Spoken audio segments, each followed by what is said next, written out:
Jawabannya di Sebisanya.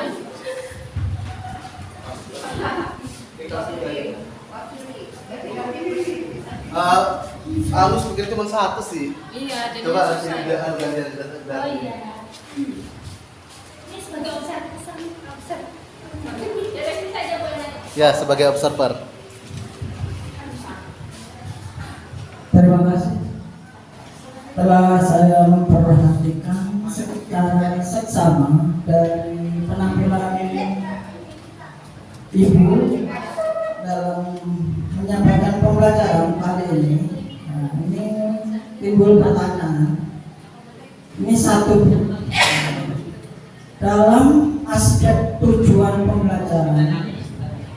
Apa tujuan pembelajaran yang Ibu tentukan dalam pembelajaran tadi? Terima kasih. Terima kasih. Dari tujuan pembelajaran dari materi pada pagi hari ini yang saya sampaikan adalah memahami dan melaksanakan sifat Asmaul Husna yang berupa Al-Hafiz. Memahami dan melaksanakan sifat Asmaul Husna yakni Al-Hafiz. Iya, Asmaul Husna. Jadi Al-Hafiz kan bagian dari Asmaul Husna. Oke. Ada lima pertanyaan. Mau gantian?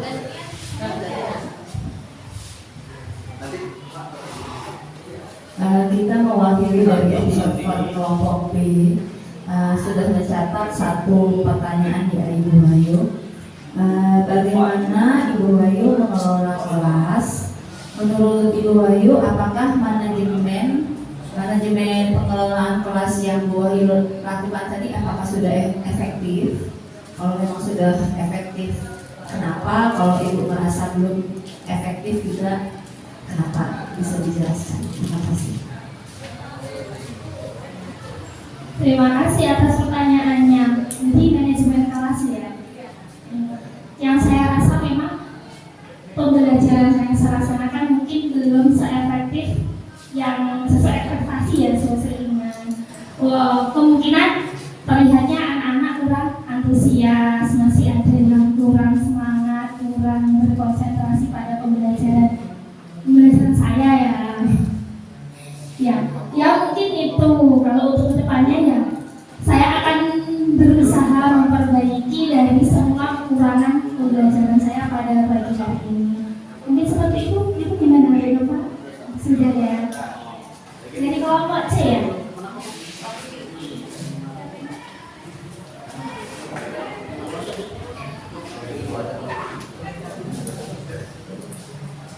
Assalamualaikum warahmatullahi wabarakatuh. Ibu Wahyu, yang ingin saya tanyakan adalah dalam pembelajaran Ibu tadi mengenai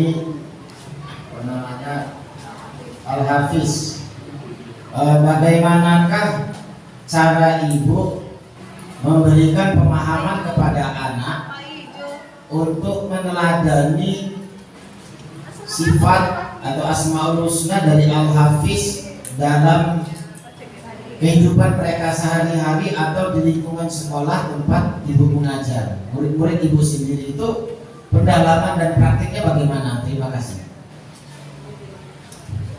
Terima kasih. Untuk pendalaman Al-Hafiz sendiri, mungkin kalau saya sendiri hal yang paling kecil yang terlihat kalau di luar kelas tuh anak-anak ya memelihara tanaman yang ada di taman sekolah. Itu kami ajarkan, itu yang paling mendasar, paling kecil. Terus yang ke dalam kelas yang memelihara bangku yang ada di kelas mungkin tidak boleh dicoret, tembok itu memang tidak boleh dicoret dan bukan untuk ditulis. Kalau mau menulis silakan berkarya di kertas masing-masing. Terus kadang-kadang di jendela juga kan anak-anak nulis. Kalau SD sih, kalau kelas 1, 2 tadi kan belum menggunakan teks. Mungkin cuma pensil ya yang di tembok-tembok ataupun di meja-meja mereka.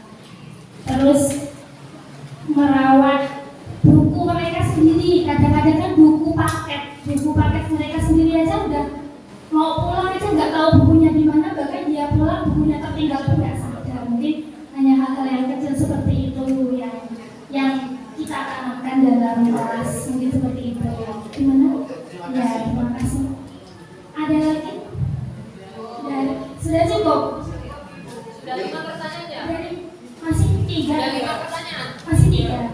Udah nggak apa-apa. Gak apa-apa. Oh, dari situ. Ya, terima kasih teman-teman semuanya. Assalamualaikum. Siapa kita?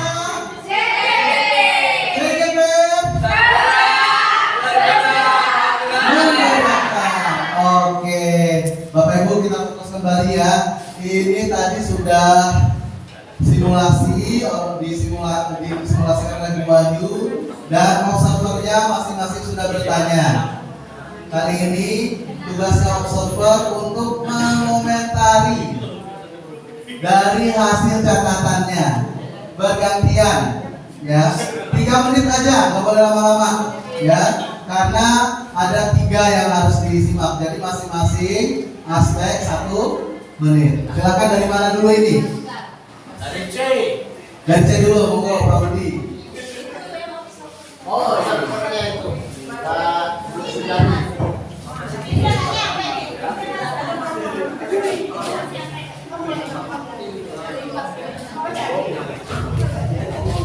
Ini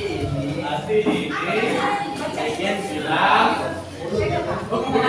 kalau mulut ini kan Ya, silakan. Baca hasilnya. 3 menit. Dari kelompok C, hasil observer Ibu Wahyu Istiqomah, diferensi konten. Ibu Istiqomah menyiapkan gambar alam semesta, menyiapkan kaligrafi Al-Hafiz. Diferensi prosesnya, dia membagi kelompok menjadi kelompok kesenian, prakarya, dan bahasa Indonesia, dan diperintahkan untuk mengamati alam semesta dan membuat kaligrafi Al-Hafiz. Untuk diferensi produknya, kami disuruh membuat gambar alam semesta ya, dan membuat kaligrafi Al-Hafiz. tepuk tangan. Tepuk tangan. Langsung kelompok B. Oke, saya akan mempresentasikan hasil observasi dari kelompok B. Diferensiasi kontennya yaitu Bu Wahyu menyiapkan media berupa gambar alam dan yang kedua gambar kaligrafi, meskipun di diferensiasi kontennya ini hanya untuk, kalau kita dari gaya belajarnya hanya baru visual, itu masih ini. Yang kedua, diferensiasi proses. Bu Wahyu itu membagi kelompok berdasarkan gaya belajar yang beliau bagi di pertemuan minggu lalu. Selanjutnya, beliau membagi kelompok berdasarkan 3, visual, audio, dan kinestetik. Kemudian 3 kelompok tersebut diberi nama yang berbeda. Diferensiasi produknya yaitu Bu Wahyu memberikan kebebasan untuk peserta didik menghasilkan produk sesuai minat, yaitu ada yang menampilkan produk berupa laporan presentasi, kemudian lagu dan gambar. Terima kasih.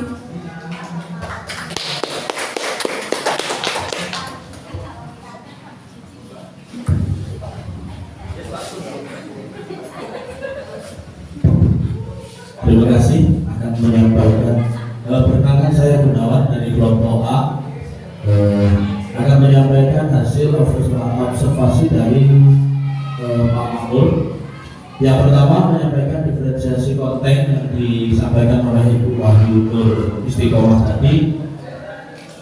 Bu Nur menyediakan media gambar yang kemudian diamati oleh peserta didik dalam referensinya mengamati alam semesta.